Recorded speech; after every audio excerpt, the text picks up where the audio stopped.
Scams targeting seniors caused over $3.4 billion in losses in 2023, and the average victim of elder fraud lost nearly $34,000.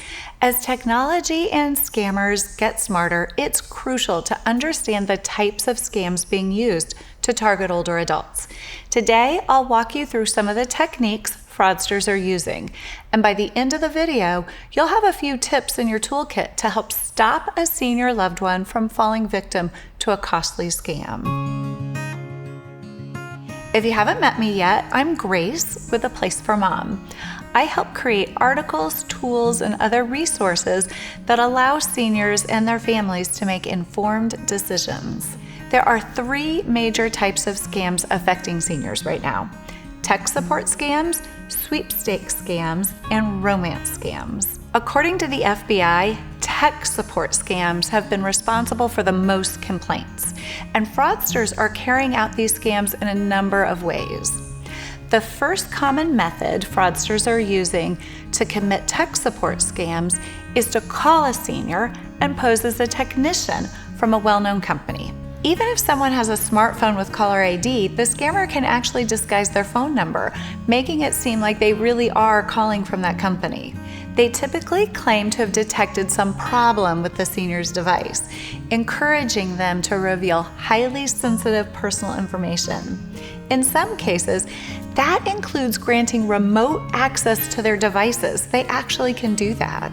In other instances, it's money and information they're after. In addition to gaining access to personal information, they may also claim that the device issue is so bad, they need to send money for repairs or additional services. Another tech scam you should watch out for includes pop-up windows or emails that contain what's known as phishing links. Phishing links are used to lure people into unwittingly transmitting personal information or downloading malicious software known as malware. Malware can steal data, lock devices, or even cause system crashes. Something you'll notice as we talk through some of these techniques is that fraudsters will often combine methods.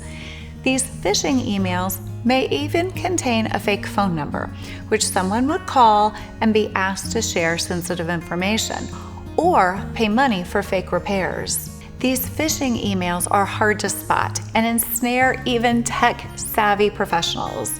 Remember when Sony Pictures was hacked and all sorts of confidential emails were leaked? That was a phishing attack. It cost the company millions of dollars and had plenty of other serious consequences. It can happen to anyone, so it's important to be aware of it. Most people have felt the thrill or joy of receiving an unexpected gift or prize. It just feels good. Well, the swindlers who perpetuate this next scam prey on that excitement. That good feeling you get when you've been told you're a winner. The lottery or sweepstakes scam can take a variety of forms. It's commonly carried out by a telemarketer who calls to tell a senior that they've won a large sum of money or prizes like a vacation or a car. The callers often convincingly portray themselves as lawyers or a lottery employee. In some cases, if the scam involves a foreign lottery or sweepstakes, the caller may explain that they're a customs official. The scam unfolds when the caller reveals to the senior that, in order to claim their prize, they must first pay a fee.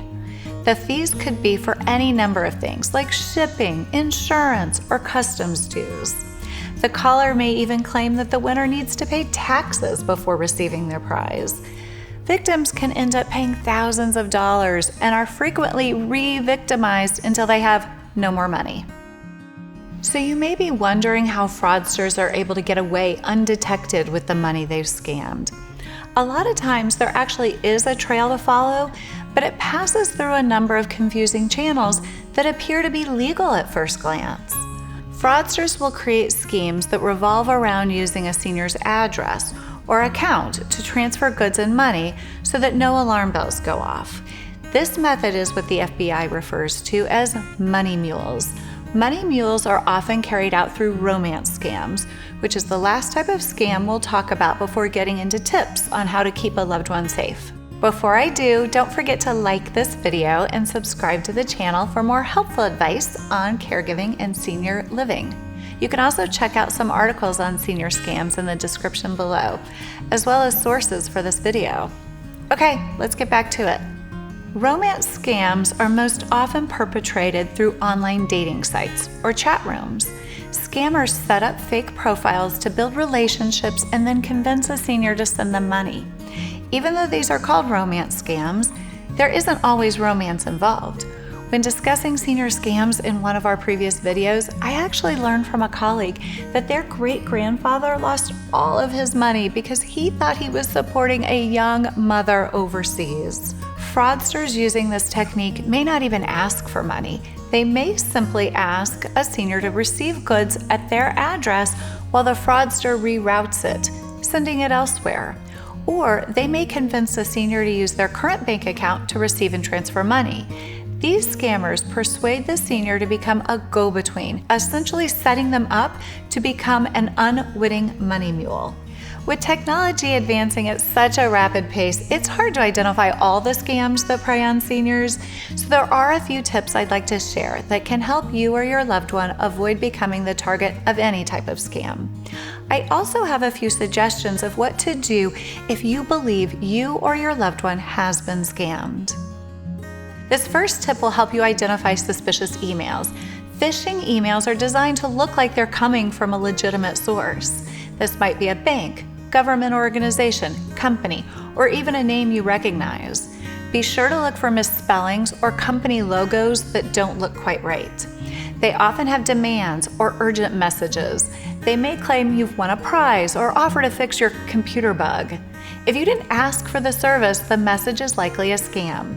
They may even request money on behalf of a relative. Consider whether the friend or relative would make this type of request. Then ask yourself why the relative or friend didn't call you directly. The messages usually include a phone number or link. Don't call the number and do not click the link. Links often have malware or other types of malicious viruses that could infect your computer. Bottom line, do not open any email you are not absolutely sure about. The next tip is to keep sensitive information private. Seniors shouldn't share account numbers or passwords with anyone they don't know. Keep in mind that most banks don't ask for full bank accounts over the phone, and they usually require customers to enter additional information before discussing account information. Seniors should approach any situation where someone is asking for money with suspicion and scrutiny. When it comes to passwords, consider writing them down and keeping them in a safe place. My mother-in-law keeps them in a spiral notebook that then she hides in her house. It can be tempting to use password savers on a computer, but that information can be stolen if a senior's computer security is compromised. Another tip to consider is recording perpetrator information. Keep in mind that scammers often target the same seniors multiple times. Write down the location and number of the phone call. If it's an email, record the name of the company or person from where the email originated. If the scammer charged a credit card or withdrew money from an account, write down where and to whom the payments were made.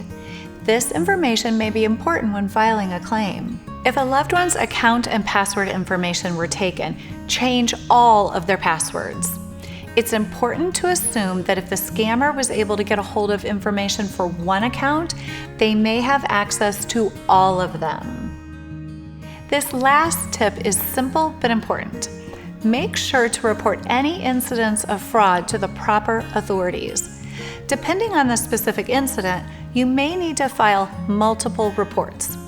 But this is an important step to getting finances back in order. It may even be required to have a report on file with your local police department before filing an insurance claim if you're attempting to recoup any losses. And keep in mind that many local law enforcement offices have departments that address fraud. If you're not sure where to make a report, start with the FBI's Internet Crime Complaint Center, which is linked in the description below. Keep an eye out for aging family members who might be susceptible to these elderly scams. Learn about common types of elder fraud and how to spot them, how to improve your loved one's online literacy. steps to avoid elder fraud, and what to do if your loved one becomes a scam victim. I hope you found this video helpful. If you have any questions or want to share your own advice with other caregivers or your own stories, drop those in the comments section. It's important to protect vulnerable loved ones who might become a potential target of an elderly scam. If you'd like to learn more about scams, we have some helpful content linked in the description. For advice on other topics like caregiving, senior care, and more, visit our website at aplaceformom.com. Thanks for watching.